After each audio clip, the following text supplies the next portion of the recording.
Hello दोस्तों, हमारा new dairy farm आ गया है और हमने पूरा डेवलपमेंट कर दिया है हमारे फार्म पे। ये देखो हमारी सेना पार्टी कैसे खेल रही है और ये हमारे सारे एनिमल्स अच्छे से खा पा के बैठे। और मैंने बहुत दिनों से वीडियो नहीं डाली तो इसके लिए माफ़ करना। कैसा लगा आपको मेरा फार्म? और हमने गोट फार्म भी बनाया है। आपको उसको देख के अच्छा लगा तो लाइक एंड सब्सक्राइब करें।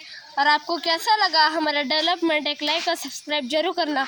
लॉन्ग वीडियो के लिए लाइक एंड सब्सक्राइब।